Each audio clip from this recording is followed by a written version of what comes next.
Jupiter and his mighty company.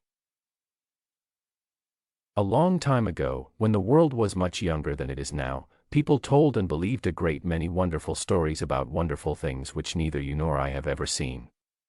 They often talked about a certain mighty being called Jupiter, or Zeus, who was king of the sky and the earth, and they said that he sat most of the time amid the clouds on the top of a very high mountain where he could look down and see everything that was going on in the earth beneath.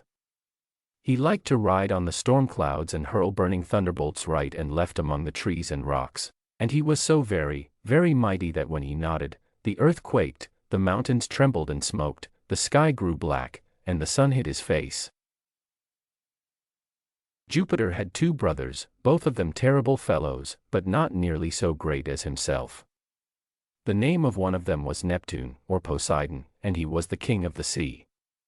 He had a glittering, golden palace far down in the deep sea caves where the fishes live and the red coral grows, and whenever he was angry the waves would rise mountain high, and the storm winds would howl fearfully, and the sea would try to break over the land, and men called him the shaker of the earth. The other brother of Jupiter was a sad pale-faced being, whose kingdom was underneath the earth, where the sun never shone and where there was darkness and weeping and sorrow all the time.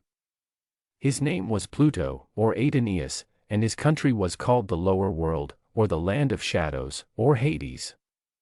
Men said that whenever anyone died, Pluto would send his messenger, or shadow leader, to carry that one down into his cheerless kingdom, and for that reason they never spoke well of him, but thought of him only as the enemy of life. A great number of other mighty beings lived with Jupiter amid the clouds on the mountain top, so many that I can name a very few only. There was Venus, the queen of love and beauty, who was fairer by far than any woman that you or I have ever seen. There was Athena, or Minerva, the queen of the air, who gave people wisdom and taught them how to do very many useful things. There was Juno, the queen of earth and sky, who sat at the right hand of Jupiter and gave him all kinds of advice. There was Mars, the great warrior, whose delight was in the din of battle. There was Mercury, the swift messenger, who had wings on his cap and shoes, and who flew from place to place like the summer clouds when they are driven before the wind. There was Vulcan, a skillful blacksmith, who had his forge in a burning mountain and wrought many wonderful things of iron and copper and gold.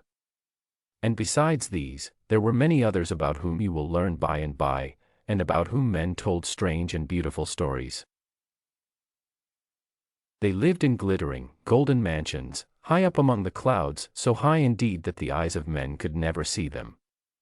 But they could look down and see what men were doing, and oftentimes they were said to leave their lofty homes and wander unknown across the land or over the sea. And of all these mighty folk, Jupiter was by far the mightiest.